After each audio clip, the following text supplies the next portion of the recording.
one quote that I have a trademark for, Cara, is if it doesn't challenge you, it doesn't change you. I am unwilling to give up. That I will start over from scratch as many times as it takes to get where I want to be. You just want to make sure you will get knocked down, but just make sure you don't get knocked out. So your only choice should be go focus on what you can control. Hi, everyone, and welcome to the Cara Goldin Show. Join me each week for inspiring conversations with some of the world's greatest leaders. We'll talk with founders, entrepreneurs, CEOs, and really some of the most interesting people of our time. Can't wait to get started. Let's go. Hi, everyone. It's Cara Goldin from the Cara Goldin Show, and I'm so excited to have my friends and people that I so admire what they have built over the years, Fred DeVito and Elisabeth Halfpapp. If you do not know Fred and Elisabeth, I'm going to share a little bit about them. They are the co-founders of CoreBarreFit, but I knew them years ago when I was lucky enough to be out in the Hamptons for a few summers actually, and they had this amazing studio that I used to go to do the core. That was the first time that I had ever seen core. And I remember dragging my husband to one and sharing a little bit more about Fred and Elisabeth. And I think it was like the first time that he really thought about working out. And then he would only do classes when Fred was doing it. That was the other thing I remember, that he just adored Fred on a lot of levels. But anyway, so Fred and Elisabeth are also partners, married, and Elisabeth began her bar fitness journey as an associate in dance education at the School of Hartford Ballet. But prior to that, she was a classically trained ballerina and saw the future in bar training super early on to just bring it to lots of people who might not have been fortunate enough to do what Elisabeth was doing her early years. And Fred also created a series of videos, of bar videos, and co-authored the Bar Fitness book. But he's also, in addition to being just an incredibly great business person and had followed his passion around dance as well, an accomplished jazz double bass player, I understand. I have not heard this side of you, which I can't wait, and uses his talents to inspire the playlists used in many of the core BarFit classes. So welcome. We're going to learn more about your experience, probably things that I didn't even know, but very excited to have you on the show. So can you tell us a little bit about your journey, something that maybe I didn't mention, and some of your background? Thank you, Cara. Thank you for having us. We're so excited to be here with you and share our journey. Actually, not many people know this about us, but we actually go way back to high school. I was Fred's senior prom date. Really? I did not know this. Very fun. And we just ended up being partners starting from our senior prom evening. Then stayed together through high school, through college. I was dancing. Fred was health and physical education teacher and major. And we sort of had this passion of movement all our lives. I think that's what attracted us to each other. Yeah, I played football. She was the head cheerleader. So that brought us together like a magnet. And that's where it started. I love this. And then she went to school for dance, and I went to school for physical education. I played sports and, did all the athletic training things. And she was learning dance education. And so we had parallel careers, but totally in different areas of fitness. And then we had an opportunity to bring it all together. So moving on from my dance career, I was still dancing a little bit. In fact, I still dance every year in the Nutcracker in New York City as an adult in the party scene, but of course not. Oh my gosh, that's so beautiful. A lot of the retired dancers are in that act, but I discovered an ad in the New York Times in 1980 for a studio requesting teachers who have a background in ballet. And at that point, there was a lot of aerobics going on in the early 80s and some gymnastic classes. It wasn't much going on in the fitness world except a few boutique studios. And I thought, this sounds very interesting. It could be a part-time job as I'm still auditioning in New York for dance and ballet. I answered the ad. I went to go take my first class, June 21, 1980, on the 4th floor at 23 East 67th Street. It was all steps, brownstone. It was the mecca of bar, the first boutique bar studio ever in the United States, called the Lottie Burke Method. Mm-hmm. I fell in love with it. I thought I was in the best shape ever. I was wobbling down the steps. I could not get out of bed the next morning. And I got a phone call that, hey, yes, we'd love for you to come back and we'd love to hire you. And I was so excited. I think I fell out of bed because I really wanted to teach this technique. It just resounded so well with my ballet background and training, working on the position and the alignment and the strengthening and the flexibility component. As you know, Cara, the balance of the two are so important. Mm-hmm. And I started teaching in 1980, and 3 years, Fred and I were still dating at the time. And that was when Lottie Burke was for women only. Bar fitness started, just for women. Fred wasn't even allowed to come in the building. I couldn't even come in the building. It was just for women. Then I had the opportunity to open up a Lottie Burke Method in Los Angeles. And we looked at each other and said, hey, now we can get married. It made sense for us because we lived in two different cities. I was in central New Jersey playing my bass and teaching physical education in the public school system. Liz was in New York City doing Lottie Burke Method. And we had no reason to change our paths. Everything was working until this offer to go to LA. So I left my jobs and moved out west. We got married. I started to play music in the LA scene, which is a good area to play music. And Liz was teaching Lottie Burke Method out there. And that happened for about a year. And then in 84, we came back to New York City by request from the owners of Lottie Burke Method. And that's when I joined the company in 1984. And right around the end of 84, I started to teach bar as the first male bar teacher in the world. Interesting. Up until this time, it was only for women. So when I got in there, I brought a lot of my athletic training, weight training, planks, push-ups, made it a little more gender neutral and crossover. And we started to have classes just for men to see how they would respond to this kind of exercise. And they took to it like a duck to water. They just loved it. But an interesting fact, I hired Fred. She hired me. I was the manager at the point. And she trained me. And I trained Fred we did his first class in New York, and then we jumped in the car and drove out here to I couldn't Bridgehampton. move. My muscles were so frozen. I opened the door. Fell out. But I thought I was in good shape at 23 years old. I was an athlete who really took care of my body. And when I started to do these exercises, I realized what I was missing.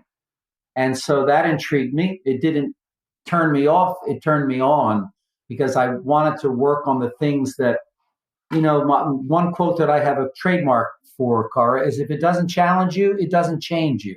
Yeah. I have the trademark for that quote.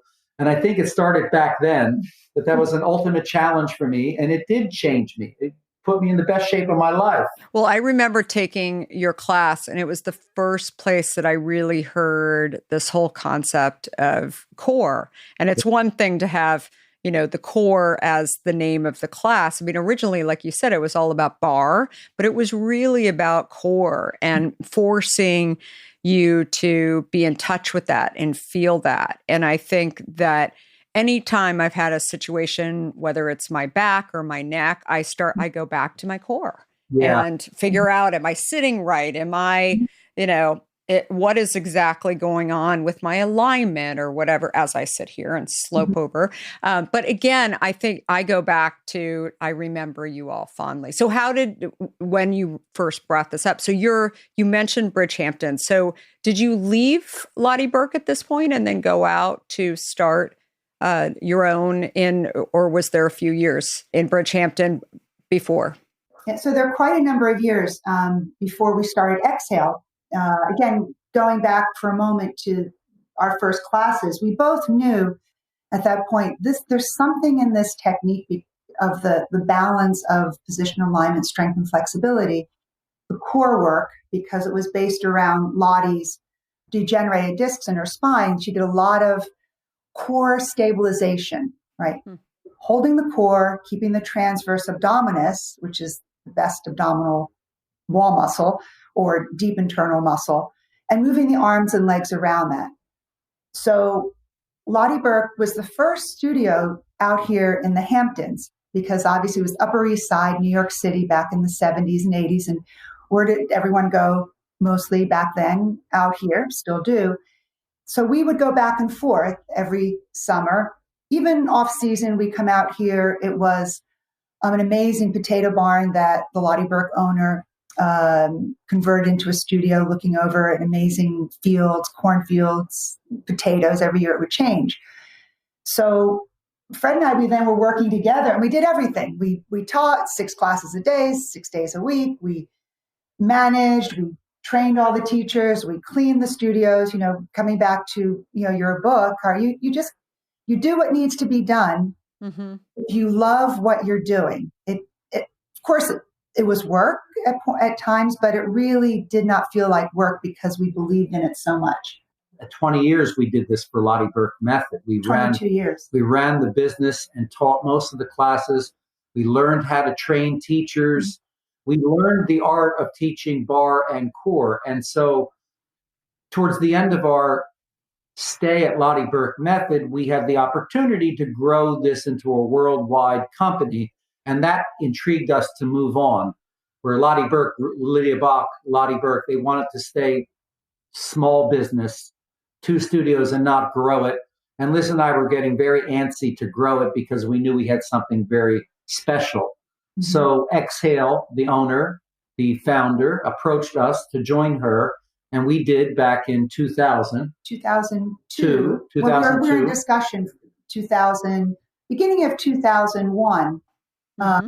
Again, as Fred was saying, the owner was an absentee owner of Lottie Burke Method. So we were in the fields every day and really, seeing this interaction, seeing how bodies were changing, seeing how people were shifting their lives back then. And, this type of exercise wasn't even in any magazines back then. It was, pretty much under the radar. It was, you do this, you do that. But, this type of exercise came forth through Vogue magazine back then, Self magazine, obviously. But New York Times, New York Magazine, no one ever had written about movement back then. And it really educated what we were doing. Which we love and still do today, is we were educating people how to move properly and thinking of a longevity type of movement that stays with you with whatever activity you go forth doing, whether you stay with our classes or move to different activities. So we just wanted to give more. As teachers, you just want to give. And how can we spread this more? And Ann Beth Eschbach, the creator of the Exhale name or brainchild behind it, was one of our students at Lottie Burke Method. And one January evening, dead of the winter, 5:30 at night, she came in, took Fred's class. She came in and she approached me about, I have this idea and I want to start this company. That she was a spa operator and she wanted to blend the worlds of spa and fitness under one roof. It was unique because that model did not exist. And we called it a mind-body studio. That term didn't exist back then. We were into creating an opportunity for people to improve their well-being through wellness. That concept wasn't really popular back in 2002, 2003. So we opened up our first location on Madison Avenue. But wait, prior to that, this is a funny story. We were cooking in the kitchen out here. Mm-hmm. We were living here full time that year. And we actually, the owners of the Bikram franchise out here, they had a little space in the Bridgehampton shopping center. And we just rented space per hour.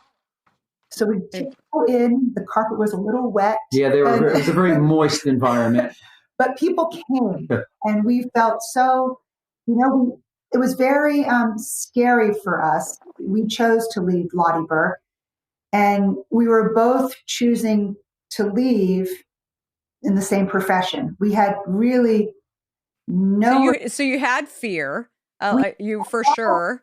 Yeah. And we're jumping from one branch to another together. It's not like somebody can hold down the fort with the economics and the other one goes out to explore a new career. We were exploring it together.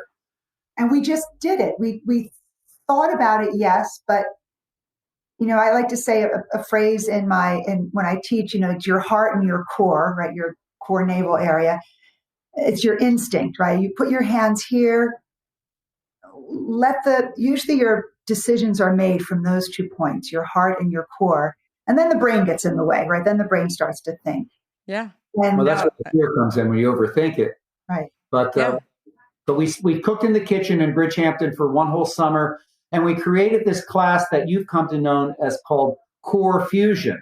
Mm-hmm. And it was a hybrid blend of bar exercises from Lottie Burke method, core exercises that were pretty standard, and we just brought this whole world together to create Core Fusion, which is a fusion of disciplines based around the core, a core-centric class. We taught that at Exhale.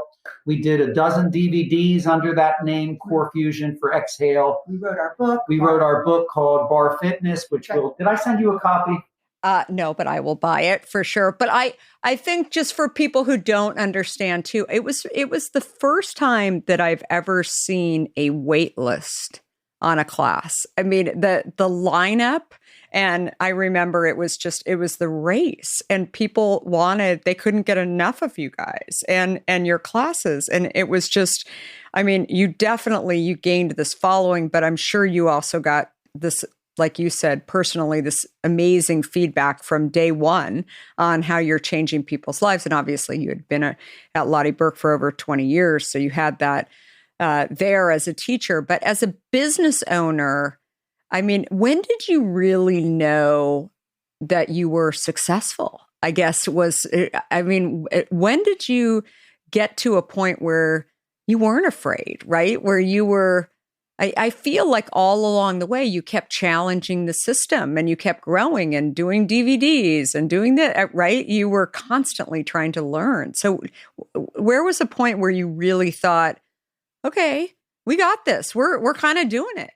Well, I think when we went to Boston, because Exhale was New York City.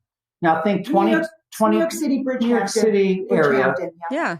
And for 22 years, we're teaching these people, women and men, who looked like they were 20 years younger than they actually were. So we knew that the technique worked. We see these women come in, they're in their 50s and 60s. They look like they're in their 30s and 40s. They have kids, they bounce right back. They got the same body. Their kids now start to take the class with us. The husbands come. The husband's tennis improves, injuries. We get all the accolades and all of the confirmation of people doing better at their sport, less injury, more energy, better sex life, better body, better everything. And so we knew we had something. And it gave us the confidence to take this now to another community. So our first was Boston. And for sure, our investors were looking at us to make sure we could scale. Really microscopic eyes of the next level, because we were projected to do 26 locations within 5 years. I remember when that point came up for you guys. I mean, I remember that. And and so had you had investors up until, like, when did you have your first investors outside of, sort of friends and family? Exhale. We had a private equity company back us. And we went to Boston, and it was fearful because we didn't know if it was going to work there. A whole base of clientele, whole new group of teachers that we had to train. We had to micromanage. We spent a lot of time on the Amtrak going back and forth to Boston. And once Boston took off, and it took a while. It took a good 6 to 8 months. But once that community started to gel, that's when we felt, all right, we got something here that we could scale. And that gave us confidence. And then you came to the West Coast, right? Yeah, Chicago or Boston, Chicago, Dallas, eventually Santa Monica, Miami, 3 properties, Stamford, Connecticut, Atlanta. I guess at our peak we had what? 28 locations. 28 locations with Exhale. Bermuda and Turks and Caicos as well. And so that was another dynamic. We were overseeing all of the teacher training. We were traveling. Each of us was traveling to a different city a couple weeks out of the month. You probably your Hot Wheels on your suitcase too. So we did a lot of traveling. We did a lot of teacher training. We were overseeing quality control, because with this kind of exercise in the world now, bar is an industry within itself. Now, when Liz and I started, we created this industry, and we were the first generation. I mean, Lottie Burke and we started this whole bar fitness genre. You had your yoga, Pilates, and I think besides that point, Fred, of opening up in Boston and investors saying, okay, they can do this. And it was really mostly dependent on our end, on the mind body, the fitness component. Spa was easy, right? It always has its challenges. But what I really, another point where I thought we were successful, 2 points that were also pivotal points, were that for 5 years after we started to branch out Core Fusion Bar, Core Fusion Yoga, Core Fusion, or I don't know if you remember those, Core Fusion HIIT. And I thought at that point we have to, name each class, put Core Fusion in front. And I put out the word bar, B-A-R-R-E. Now there was bar method, that was B-A-R, but bar was the correct French term from, my ballet days of what we really use in class. And seeing that word come out, and 5 years later, having an industry explode in bar fitness, stemming, a lot of those teachers came out of our training and ran studios for us, or were lead teachers at Lottie Burke or at Exhale. That was another moment that we built something that was just at this little place, little niche cult place at 23 East 67th Street, to now internationally, bar fitness is out there as its own fitness genre. And what do you think were the biggest challenges there in terms of watching this? And frankly, I mean, probably some of these different outfits, some related to you, some not, right? That we're doing it wrong. Wrong is a very loose term, Right? It's like, how do you do a push-up? There's a lot of ways to do a push-up. So, but we did a lot of teacher training. In 10 years of Exhale, we trained only teachers for Exhale. Mm-hmm. And then at the 10-year mark, we saw a void in the industry where if you weren't part of a franchise, if you weren't Bar Method franchise or Pure Bar franchise or Daily Method franchise, where are you going to get your training? Mm-hmm. Franchises took care of training their groups.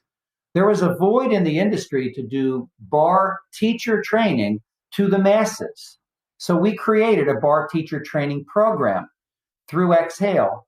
That was a 200-hour program, 40-hour for the masses. And we would have public sessions that people would fly in from all over the world to take our teacher training. And they would go back to their communities and start bar studios. And then the other point about that, which was another interesting moment, and you probably know this, Cara, from being around the bar industry, is no one trained teachers outside of their own studio. Mm-hmm. We want to share the secrets.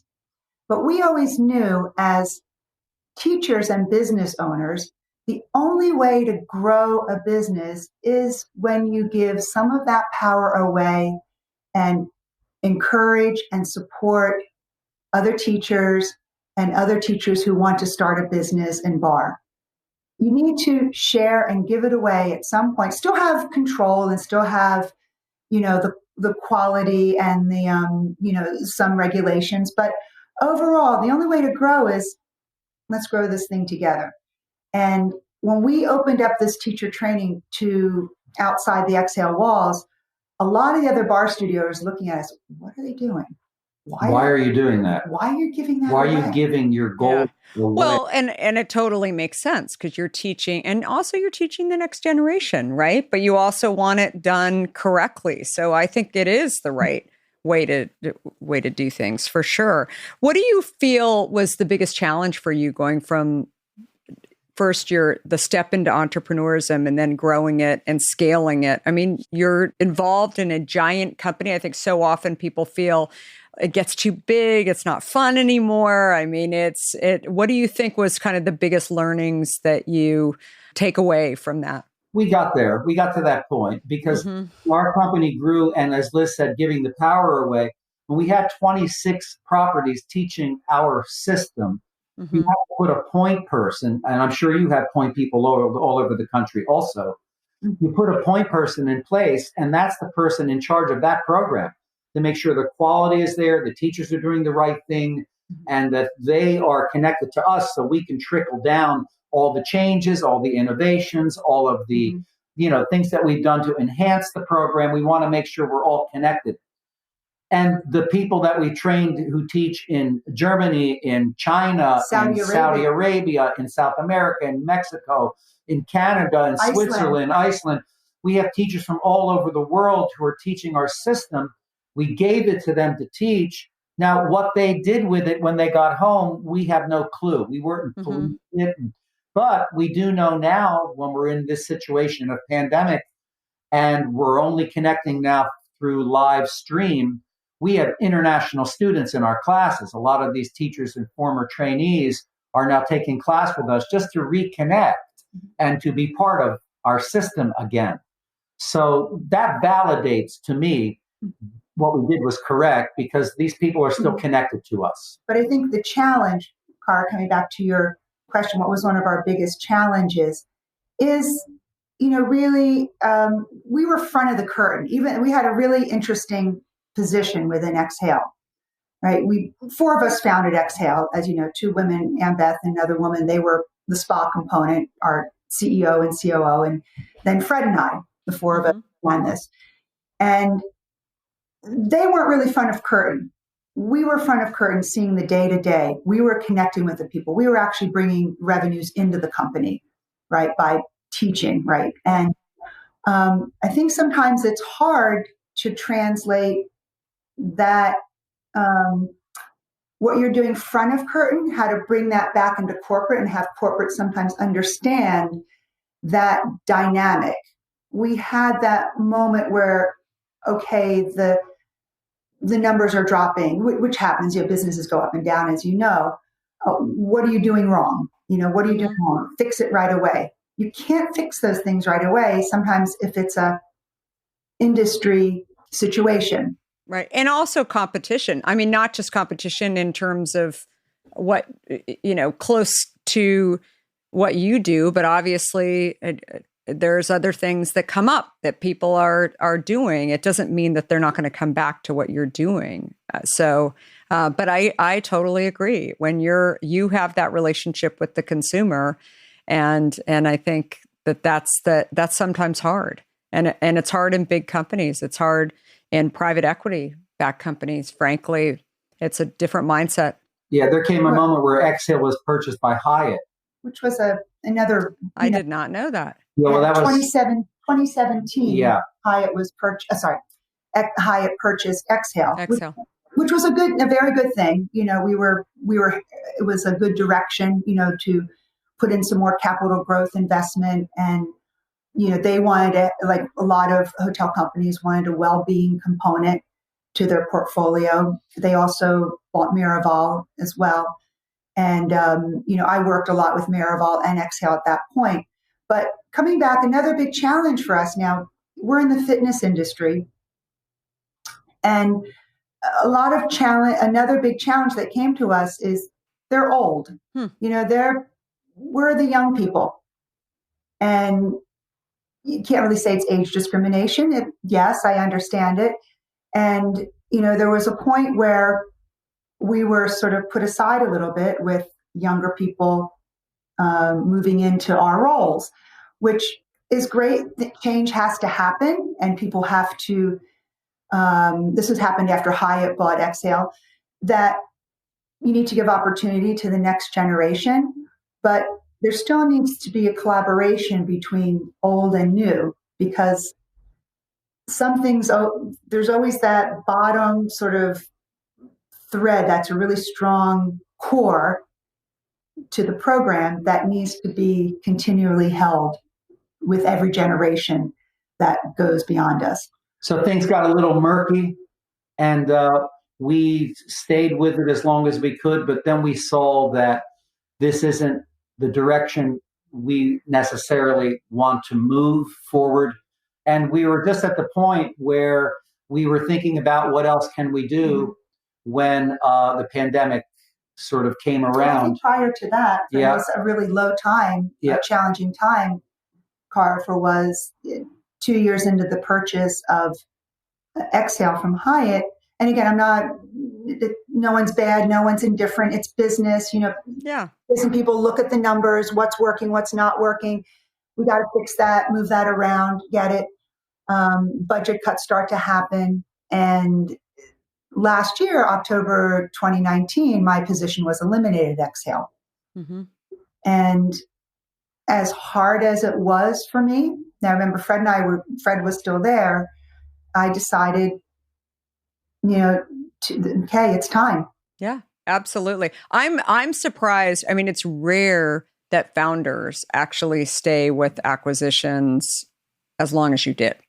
Right? You get this bug inside of you that says, I've got to go back and create. And oftentimes in the process, no matter what industry, in the process of actually having that acquisition, they don't want innovation, right? It's the problem with large companies as a whole. They basically buy something and then they just want to do the same thing every single day, right? And they want to stick it into a nice, easy model that continues. And it's not until, and then oftentimes when it's not working, they don't innovate, they just shut it down. Mm-hmm. That's true. It's what happens. And it's not just the exercise industry or spa industry. It's every industry.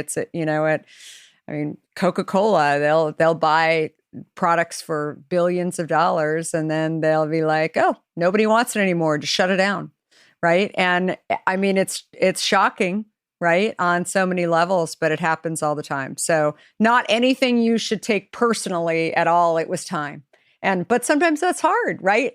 Not feeling wanted, right? And I mean, that's a tough thing, but it's also, I always talk, and I know you believe this, it's your journey. Yes. Right. And it's what happened. And sometimes when you're in challenging times, and then you gotta pick yourself up and dust yourself off and go do the next thing. So you do this, and then the pandemic hits, and woohoo! It was finding her way. Okay, so she was let go. I love it. But she's finding her way, and I think her biggest disappointment was that we weren't working together because we worked together all of our adult lives. We were partners, and we're a brand, and they severed that. And now I'm with Exhale. She's floating and trying to recreate. And she had 4 or 5 coals in the fire and lots of opportunities coming up. And I'm with Exhale thinking, okay, I'm here. I'm going to make the best of it. But it didn't feel the same. It was a little weird. And I'm thinking about myself that maybe I need to be moving on. And just as I'm like sort of floating and not knowing what to do, pandemic was getting worse. And then all of a sudden, we were shut down and sent home mid-March. Exhale closed all their properties. I'm working from home. We decided to leave New York City because it was getting so bad. We moved out to our home here in Bridgehampton, where we've stayed. And Liz is working now teaching privates and doing little groups on Zoom through another private company of personal trainers. And I'm watching her do this, and I'm thinking, maybe we should team teach a class together. So we put a class up on Eventbrite April 6th, and we just announced that she and I were going to be team teaching a bar class. And we hadn't done that for over a year. And then within 100 people signed up. Within 20 minutes. And then we opened it up to 300 people, and with a half hour, that was sold out. And we thought, wow, people really want us. So we taught the class, and we told them, if you want more of this, let us know. They did. We created a little schedule. We started to teach together a couple of classes a week. It was going really well. You were still with Exhale. I'm still with Exhale on half salary, half schedule because of the pandemic. We were really closing everything down. Most teachers were on furlough. I was lucky to still have a job. But it got to the point where I wanted to work with Liz in CoreBarreFit. Our business was growing. So we took the leap of faith. On one day, I went into New York City and I closed our apartment and paid the penalty for cutting the lease. We moved out here. I resigned from Exhale. We don't have to have an apartment in New York City. We don't need to be working at Exhale anymore. So that was it. And how's it going? I mean, it sounds like it's going great. Here we are. We're going to grow our own business now. And we brought a buddy in who's a really good marketer, who does all of our marketing and all of our business administration, so we can stay front of curtain and a lot of back of curtain. Liz does administration 3-4 hours a day. But we had a chance to be together, team teach, and we're growing our virtual business now. What is it, 8 months now we're doing this? Since April? Since April. It feels like yesterday, right? Every month we're getting a little bigger. Every month we're doing more. But a lot of our colleagues have also gone off into live stream, and they're competing with us for people. But I think where we have an advantage is the international crowd. The people that and that stems back to that teacher training that we did back in those days at Exhale. Totally. Where we have this audience now, and we've done a lot of conferences and a lot of workshops and things. So we're pooling from sometimes our classes, we have 5 or 6 different countries in them. And so you can do that on live stream. So that's a great thing. And always learn something new, right? Don't be daunted, right, by technology. Right. And you just go figure it out. Well, and that's the thing that I always say, that it's people like you that you've grown things, you go back to the beginning and learning these things. I mean, there's definitely people in the exercise industry that have they're having a pity party for themselves, right? And they're not doing anything. And they are trying to figure out, maybe I should go into a different career, maybe I should do something else.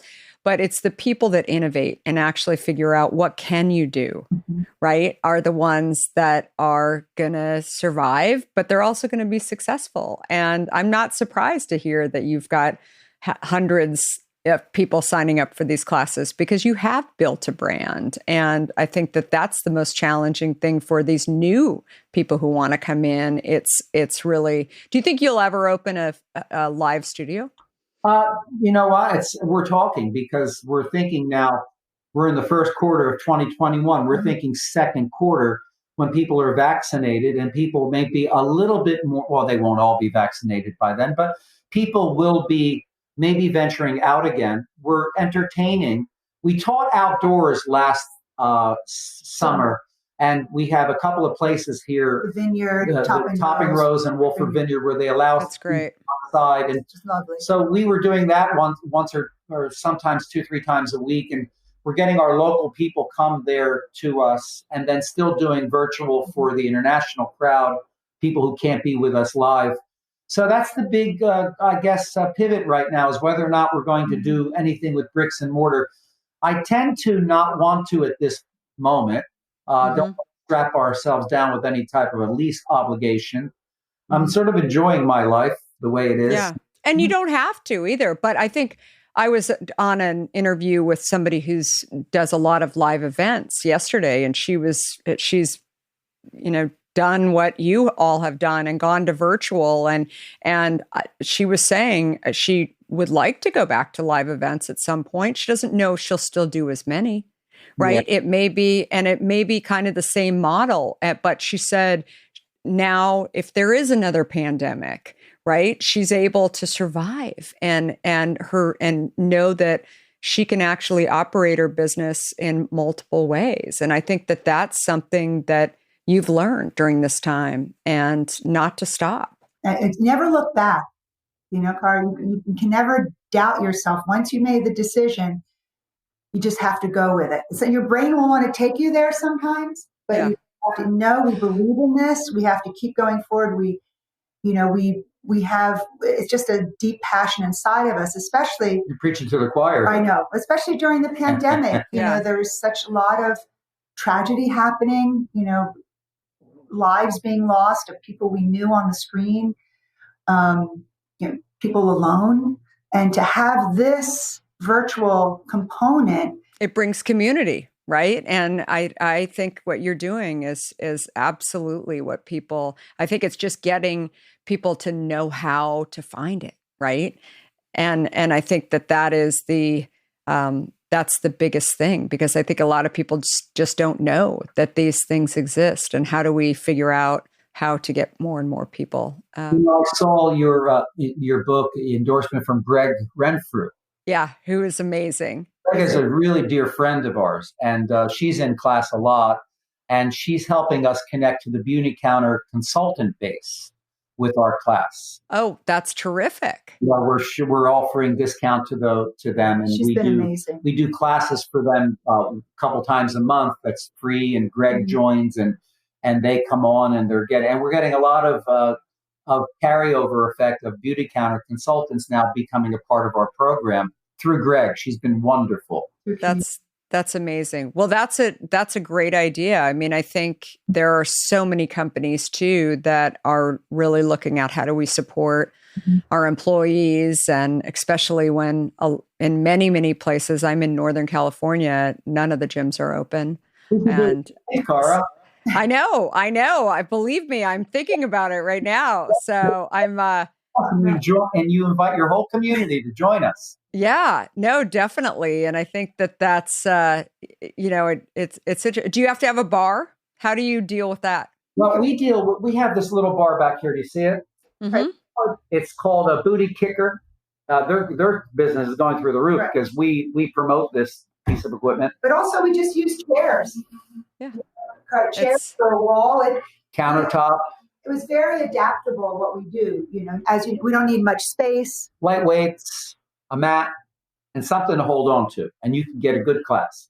I love it. Well, I love your energy. I love that you are doing it together, that you two have different skill sets, and that is the dream team. And just closing it out, what is the biggest piece of advice for anyone looking to just disrupt an industry in general? Follow your passion. And be relentless, and don't let anything get in the way. I mean, you're going to have bumps, like you said. You'll have ups and downs. Don't get too high. Don't get too low.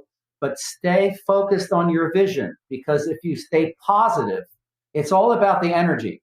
Because the only things you can really control in your life, especially now, are your attitude and your energy. And if you stay positive and you just shield away anything that's trying to get in your way. I'm quoting you from your book. Anything that tries to take away from what your vision is, you just let it roll off your back and stay focused on what you're doing. And if you believe in yourself and you send positive energy into the universe, you're going to attract that like energy back into your life, and you're going to see a manifestation of your business.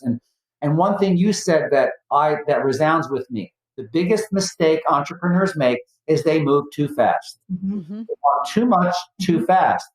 And when I watch our business grow, it's growing. And sometimes we get impatient. We want it to grow faster. And then I pull back. And I think, you know what? As long as there's a flow, we have income coming in, we have a plan, we have a direction and a course and a vision. We're going to grow this thing, and this is going to take off. I don't know how long it's going to take. But I think also you have to really listen to your heart and your core. No, definitely.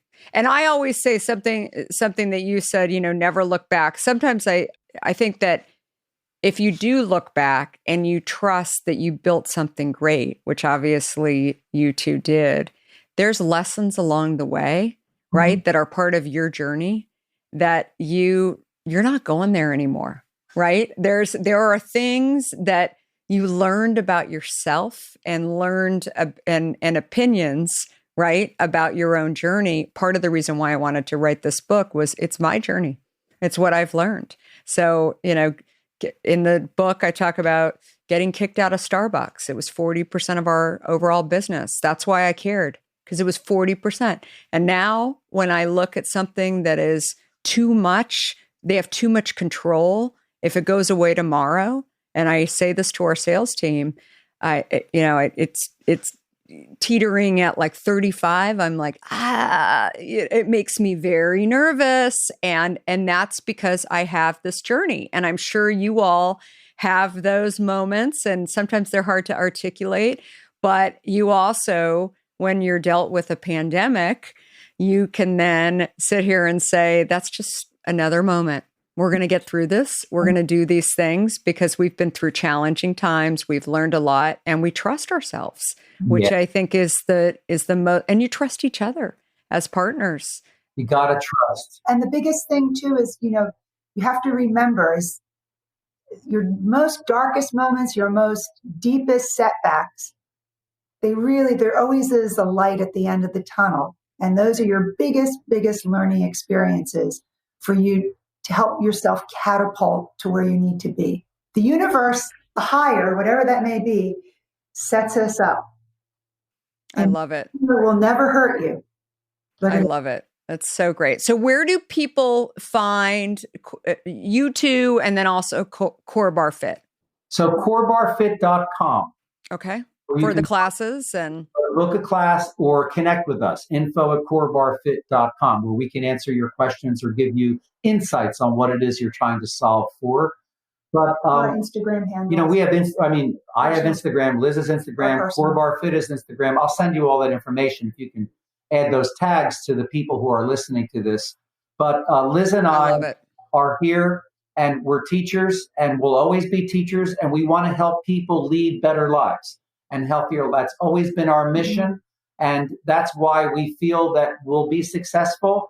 Because if there is a higher, and that higher is guiding how things are moving, he's going to help people who are helping others. And that's all we do, is we help lead better lives. And that brings us joy.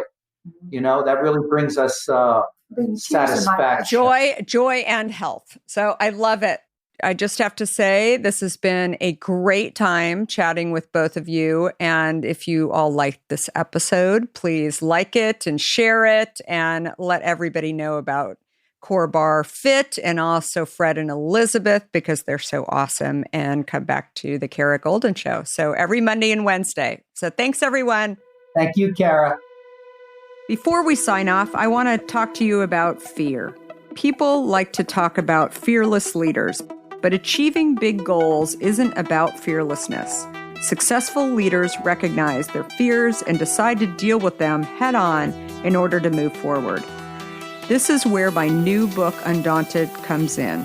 This book is designed for anyone who wants to succeed in the face of fear, overcome doubts, and live a little undaunted. Order your copy today at undauntedthebook.com and learn how to look your doubts and doubters in the eye and achieve your dreams. For a limited time, you'll also receive a free case of hint water. Do you have a question for me or want to nominate an innovator to spotlight? Send me a tweet at Kara Goldin and let me know. And if you like what you heard, please leave me a review on Apple Podcasts. You can also follow along with me on Facebook, Instagram, Twitter, and LinkedIn at Kara Goldin. Thanks for listening.